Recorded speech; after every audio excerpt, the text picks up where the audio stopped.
A primeira mentira é talvez a mais cruel de todas.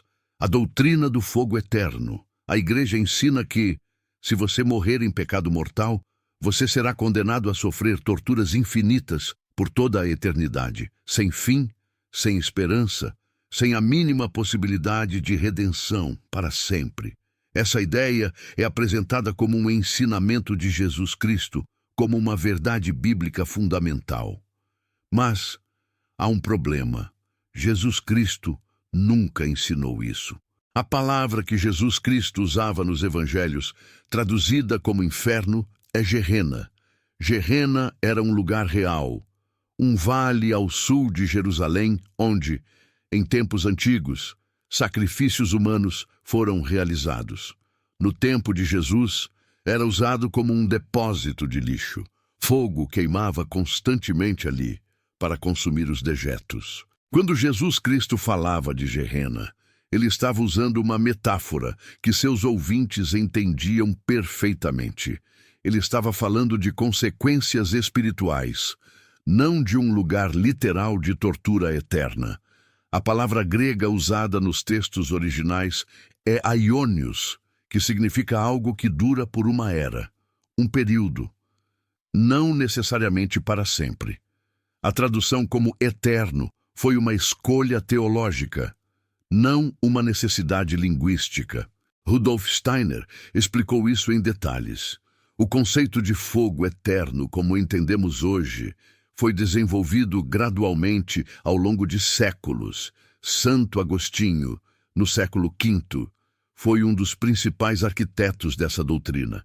Mas mesmo ele admitia que muitos cristãos de seu tempo não acreditavam em punição eterna. A fixação do fogo eterno como dogma oficial aconteceu no Concílio de Constantinopla em 553, o mesmo concílio que, como vimos no vídeo anterior, condenou a reencarnação e os ensinamentos de Orígenes. Não é coincidência. O fogo eterno e a rejeição da reencarnação são duas faces da mesma moeda. Ambos servem ao mesmo propósito: domínio através do terror. Se você tem apenas uma vida e pode ser condenado para sempre por seus erros, você se torna extremamente manipulável. Você precisa da igreja, você precisa dos sacramentos, você precisa obedecer. Mas, se você sabe que a alma evolui através de múltiplas vidas, que erros são oportunidades de aprendizado, que o amor de Deus é grande demais para condenar qualquer alma eternamente. Você se liberta do medo, e pessoas livres do medo não podem ser controladas.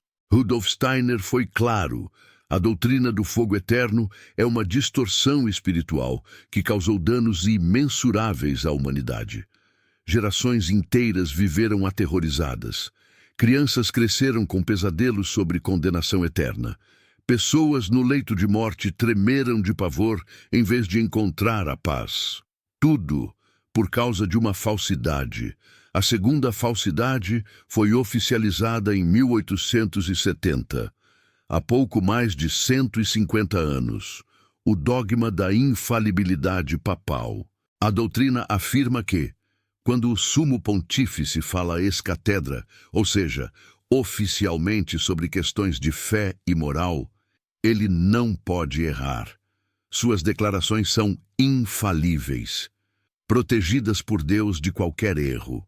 Essa ideia não existia nos primeiros séculos do cristianismo. Os primeiros bispos de Roma eram respeitados, mas não tinham nenhum status especial de infalibilidade. Pedro, considerado o primeiro papa, errou publicamente e foi corrigido por Paulo. As Sagradas Escrituras registram isso. Durante séculos, houve papas que contradisseram outros papas. Houve papas que foram depostos por heresia. Houve épocas em que existiam 2 ou 3 papas simultaneamente, cada um afirmando ser o legítimo e excomungando os outros. Como poderia existir infalibilidade em meio a tanto caos? A doutrina foi oficialmente declarada no Primeiro Concílio do Vaticano, em 1870, e mesmo nesse concílio houve forte oposição. Muitos bispos votaram contra. Alguns deixaram Roma antes da votação final, para não serem forçados a aprovar algo em que não acreditavam. O patriarca de Constantinopla chamou a doutrina de novidade romana. As igrejas ortodoxas do Oriente nunca a aceitaram. E há um detalhe histórico irônico. O Concílio do Vaticano foi interrompido quando as tropas italianas invadiram Roma em setembro de 1870, acabando com os estados papais. O Papa se declarou prisioneiro no Vaticano e o concílio nunca foi oficialmente encerrado. Rudolf Steiner observou que a declaração de infalibilidade papal aconteceu exatamente no momento em que a Igreja estava perdendo seu poder temporal. Era uma tentativa de compensar a perda de poder político com um aumento de poder espiritual. E funcionou. Milhões de católicos passaram a aceitar que um homem pode ser protegido de erro por Deus, que suas palavras podem ter o mesmo peso que as Escrituras, que questionar o Papa é questionar o próprio Deus. Isso não é cristianismo, é idolatria de uma instituição humana. A terceira falsidade foi oficializada em 1854, a concepção imaculada de Maria. A doutrina afirma que Maria, mãe de Jesus Cristo, foi concebida sem pecado original, que desde o primeiro momento de sua existência, ela foi preservada de qualquer mancha de pecado. Essa ideia não aparece em nenhum lugar nas Sagradas Escrituras. Não é mencionada em nenhum escrito dos primeiros séculos do cristianismo. Durante a Idade Média, foi intensamente debatida, com grandes teólogos como São Tomás de Aquino se opondo a ela. A doutrina só foi declarada dogma oficial pelo Papa Pio IX em 1854, através da bula papal Ineffabilis Deus. Os protestantes imediatamente condenaram a declaração como exemplo de poder papal ultrapassando a Escritura. Eles argumentavam, corretamente, que o texto grego original de Lucas não suportava a interpretação de Imaculada Concepção que a Igreja estava promovendo. Mas há algo mais profundo aqui. Rudolf Steiner explicou que a elevação de Maria a um status quase divino foi um fenômeno espiritual complexo. Havia uma necessidade legítima na alma humana de equilibrar o masculino e o feminino no divino. O cristianismo institucional tinha se tornado excessivamente masculino. A veneração de Maria surgiu como uma forma de suprir essa necessidade. Mas em vez de reconhecer o feminino divino de forma equilibrada, a Igreja Católica criou doutrinas que transformaram Maria em algo quase sobre-humano. Isso teve consequências negativas. Mulheres comuns passaram a ser comparadas a um ideal impossível. A sexualidade feminina foi ainda mais demonizada. E a verdadeira mensagem espiritual sobre o equilíbrio entre o masculino e o feminino foi perdida. A quarta falsidade é o purgatório. A doutrina oficial afirma que existe um lugar, ou um estado intermediário, onde as almas são purificadas, antes de entrar no reino dos céus. Almas no purgatório sofrem, mas eventualmente serão salvas. Essa ideia tem origens antigas, mas sua forma atual foi fixada principalmente no Concílio de Florença, em 1439, e reafirmada no Concílio de Trento, no século XVI. A palavra purgatório não aparece nas Sagradas Escrituras. Os textos usados para justificar a doutrina são interpretações criativas de passagens que não falam explicitamente sobre um estado intermediário de purificação. E aqui está o aspecto mais problemático. O purgatório se tornou a base para uma das práticas mais corruptas da história da Igreja Católica, a venda de indulgências. A ideia de que você poderia pagar dinheiro para reduzir o tempo de sofrimento de almas no purgatório foi um escândalo que, eventualmente, ajudou a provocar a Reforma Protestante. Martinho Lutero ficou escandalizado quando Johann Tetzel vendia indulgências com o slogan: "Assim que a moeda no cofre cai, a alma do purgatório salta." Isso não era espiritualidade, era comércio, puro e simples. Rudolf Steiner tinha uma visão mais nuançada. Ele reconhecia que existe um processo de purificação após a morte. Ele o descreveu em detalhes através de suas investigações espirituais. Mas esse processo não é punição, é educação. É a alma revivendo suas ações e aprendendo com elas. E certamente não pode ser encurtado pagando dinheiro a uma instituição. A quinta falsidade é a confissão auricular, obrigatória.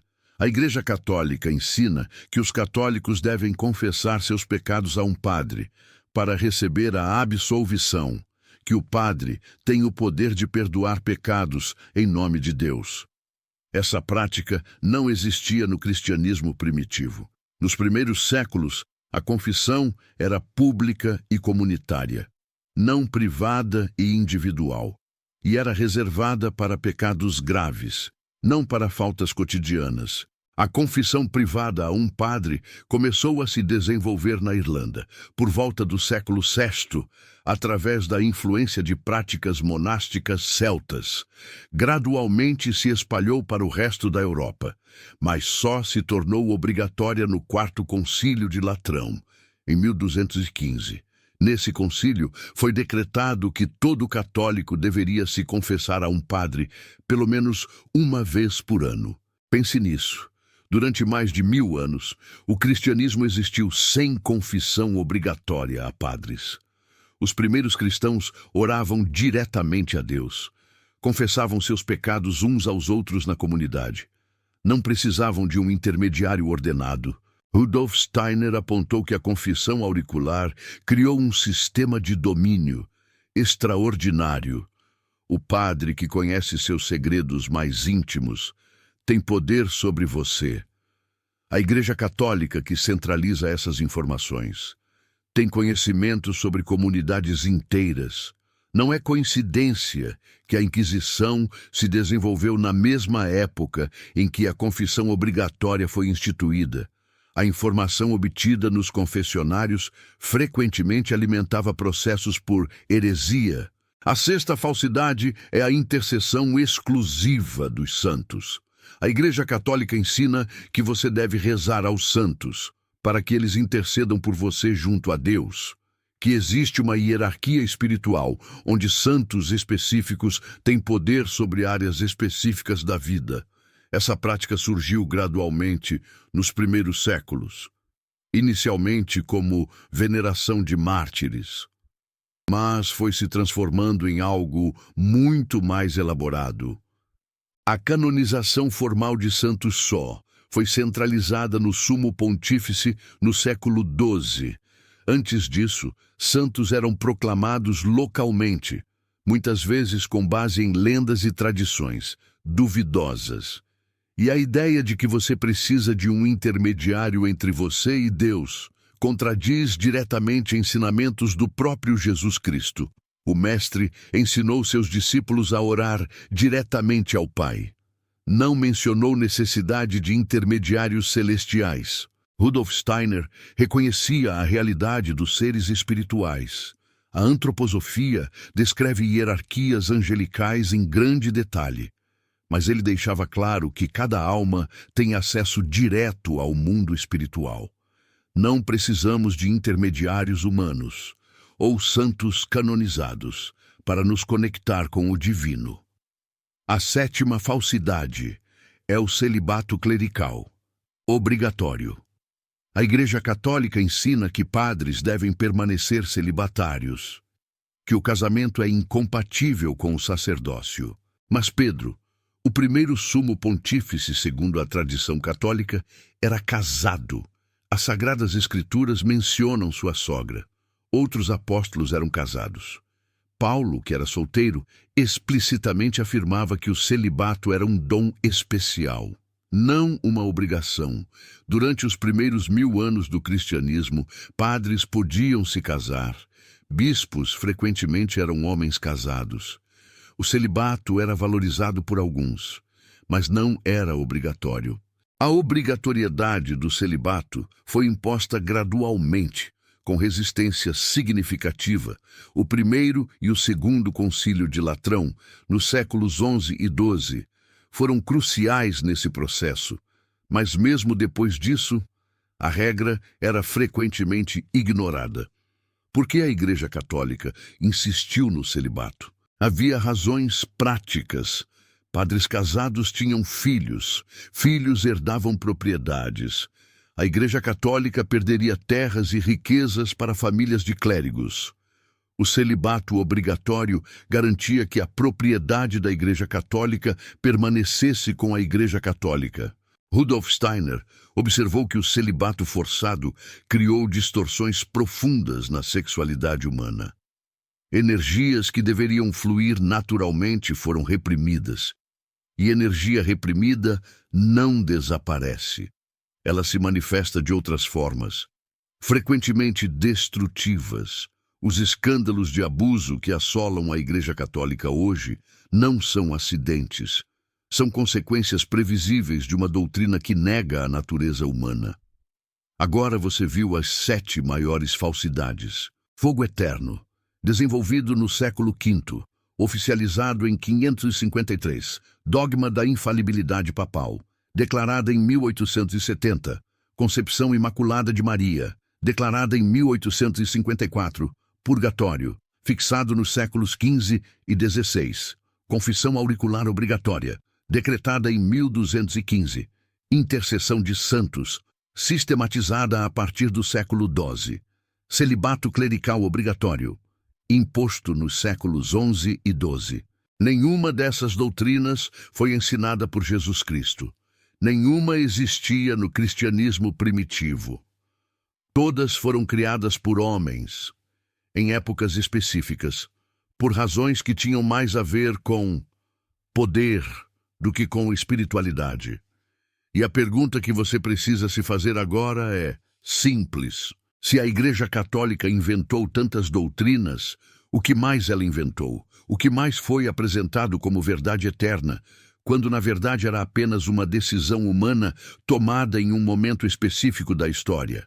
Rudolf Steiner passou grande parte de sua vida respondendo essa pergunta. O poder de Rudolf Steiner residia na sua capacidade única de investigar os registros acásticos e os documentos históricos, separando o que era genuinamente espiritual daquilo que era pura manipulação institucional. E o que ele descobriu, meus amigos, foi ao mesmo tempo perturbador e libertador. Perturbador, porque revelava a extensão das distorções, séculos de ensinamentos falsos que afastaram as pessoas da verdadeira espiritualidade, milhões de almas que viveram e morreram, acreditando em falsidades, mas libertador, porque apontava para uma verdade muito mais profunda, uma espiritualidade que não depende de instituições, uma conexão direta com o mundo espiritual que cada alma, cada ser pode desenvolver, um cristianismo verdadeiro, anterior às distorções, que ainda pode ser recuperado. E eu vou te contar o que Rudolf Steiner revelou sobre a verdade. Por trás de cada uma dessas falsidades, por trás da mentira do fogo eterno, do abismo, está uma verdade sobre consequências espirituais. Sim, existem consequências para nossas ações. Sim, existe um processo, após a morte, onde confrontamos o que fizemos.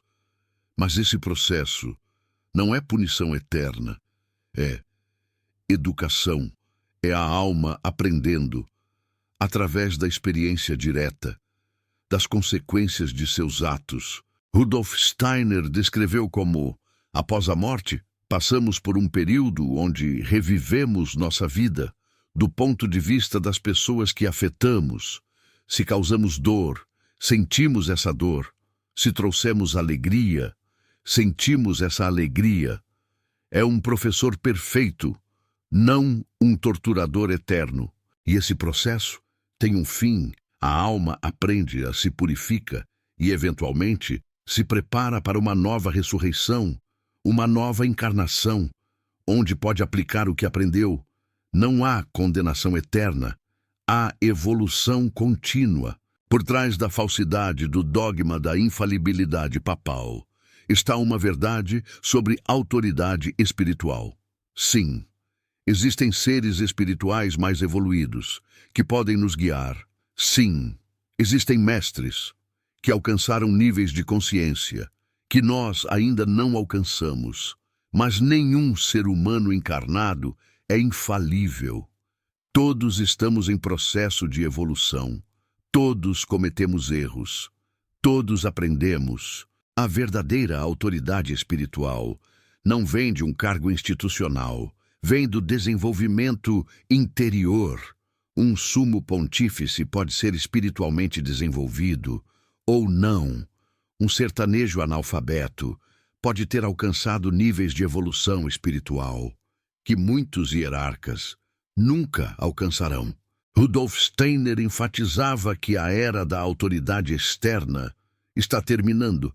Estamos entrando em uma época onde cada indivíduo deve desenvolver sua própria capacidade de discernimento espiritual. Não podemos mais terceirizar nossa conexão com o divino para instituições. Por trás da invenção da concepção imaculada de Maria está uma verdade sobre o feminino sagrado. Emily era uma alma extraordinária. Sua encarnação foi preparada. Através de muitas vidas anteriores, ela foi escolhida para ser a mãe do Cristo, porque havia alcançado um nível de desenvolvimento espiritual adequado para essa missão. Mas isso não significa que ela era sobre-humana. Isso não significa que ela era diferente de todas as outras mulheres, de uma forma que as diminui. Pelo contrário, Emily representa o que o feminino humano pode alcançar. Ela é um exemplo, não uma exceção impossível de imitar.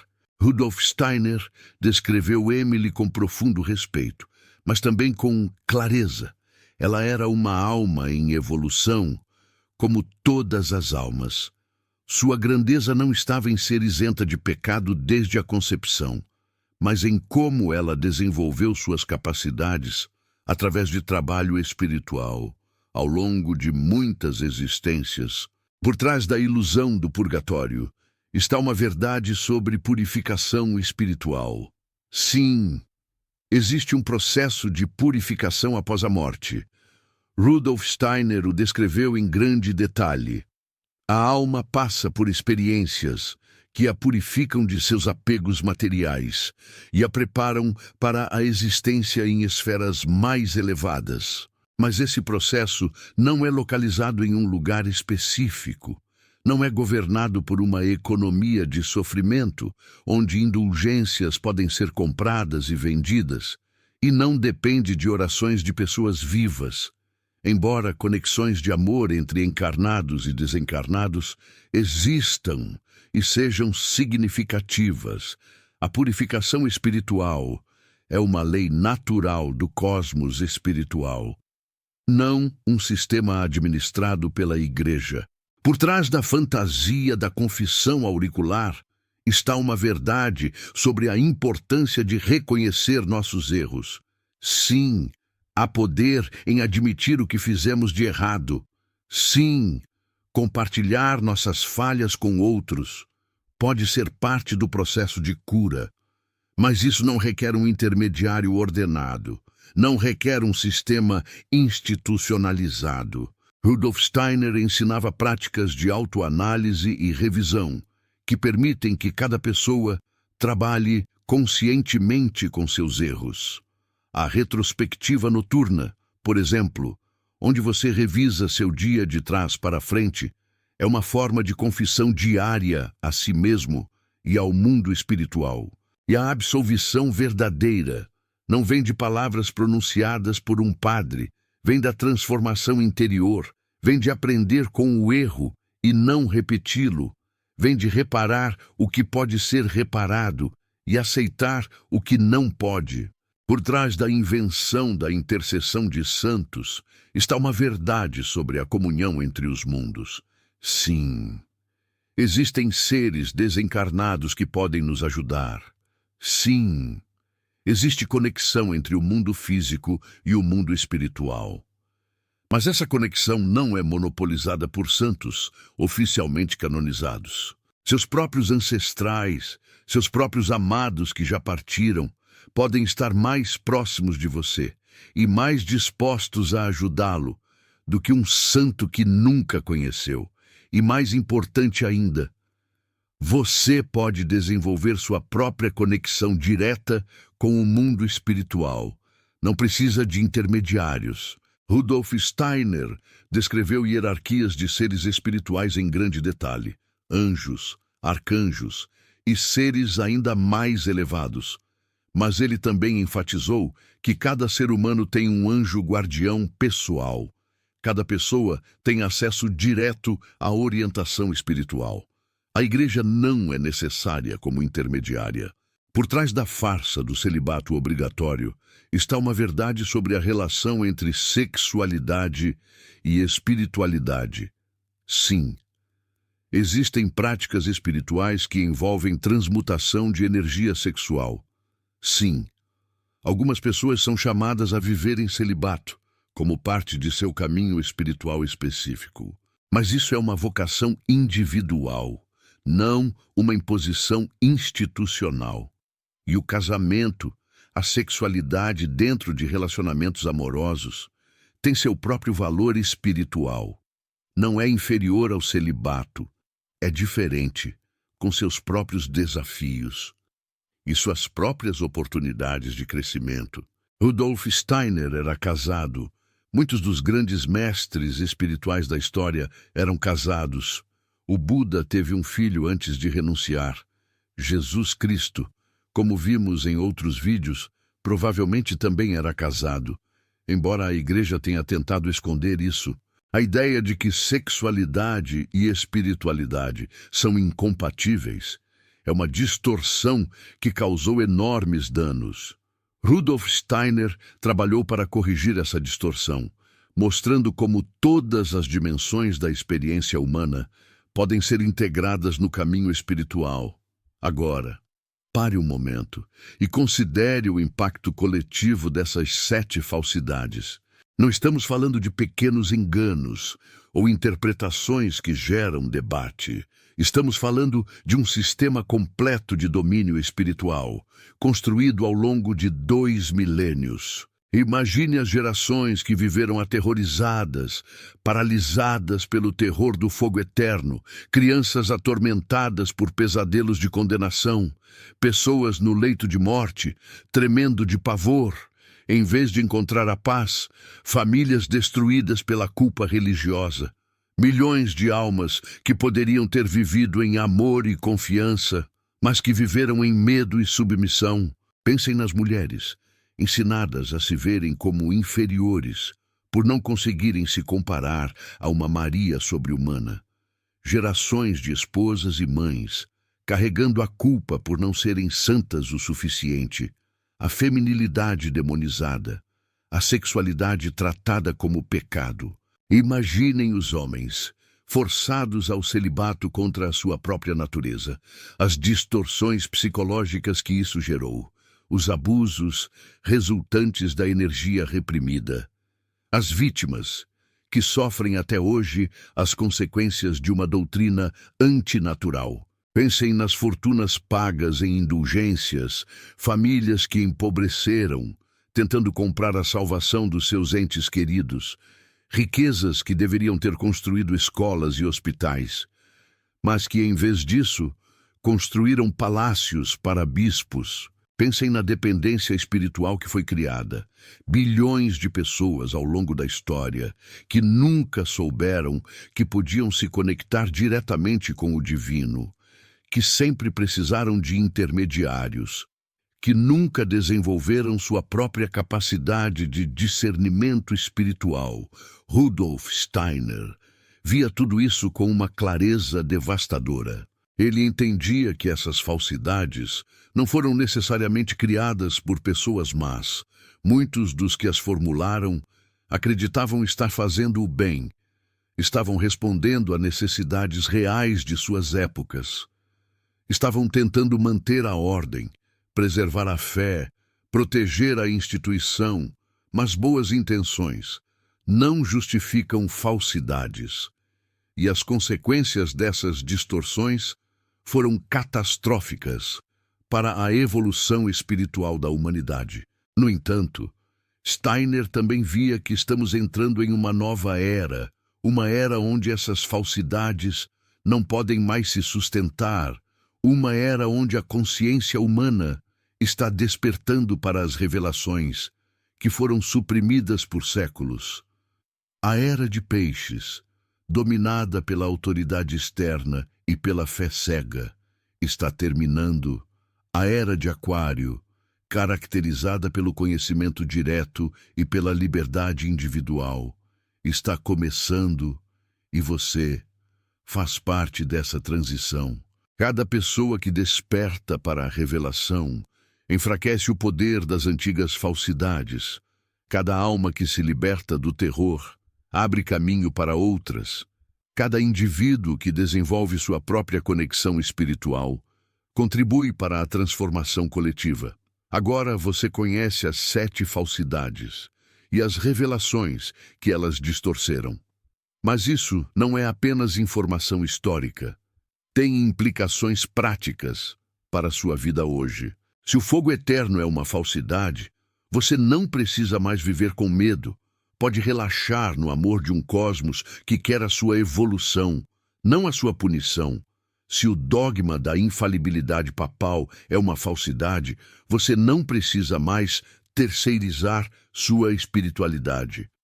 Pode desenvolver seu próprio discernimento, sua própria conexão com o divino. Se a concepção imaculada é uma falsidade, você pode ver o feminino sagrado de forma mais equilibrada. Pode valorizar as mulheres reais em sua vida, sem compará-las a um ideal impossível. Se o purgatório, como sistema administrado, é uma falsidade, você pode parar de se preocupar em comprar a salvação. Pode focar no que realmente importa, seu desenvolvimento interior. Se a confissão auricular obrigatória é uma falsidade, você pode encontrar suas próprias formas de lidar com seus erros. Pode confessar a si mesmo, ao cosmos, a pessoas de sua confiança, sem depender de uma estrutura institucional. Se a intercessão exclusiva de santos é uma falsidade, você pode cultivar suas próprias conexões espirituais. Pode conversar com seus ancestrais, com seu anjo da guarda, com seres de luz que você encontra em sua meditação.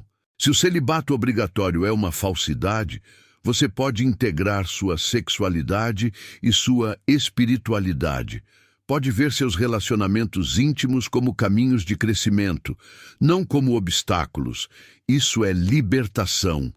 Isso é o que Rudolf Steiner queria para você.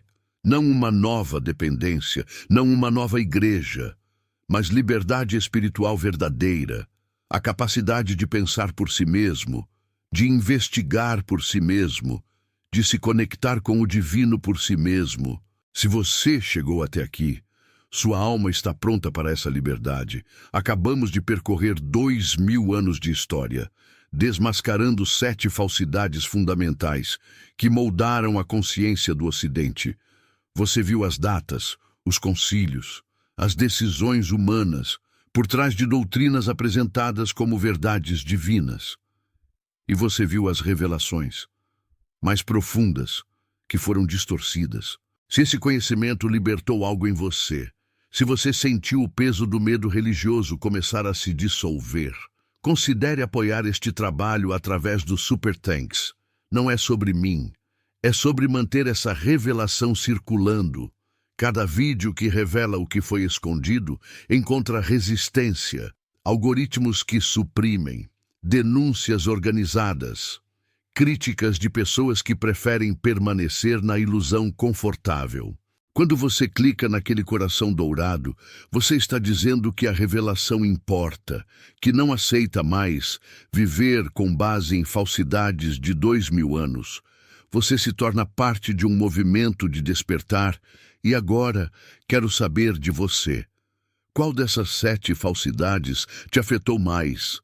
Qual doutrina você sempre acreditou ser de Jesus Cristo e agora descobre que foi inventada séculos depois? Escreva nos comentários. Me conta a sua história. Porque quando compartilhamos nossas experiências, descobrimos que não estamos sozinhos, que milhões de pessoas foram afetadas por essas mesmas distorções e que juntos estamos despertando. A Igreja Católica pode ter propagado falsidades por 2000 anos, mas a revelação está emergente agora. E você faz parte dessa emergência. Não tenha medo do que descobriu hoje.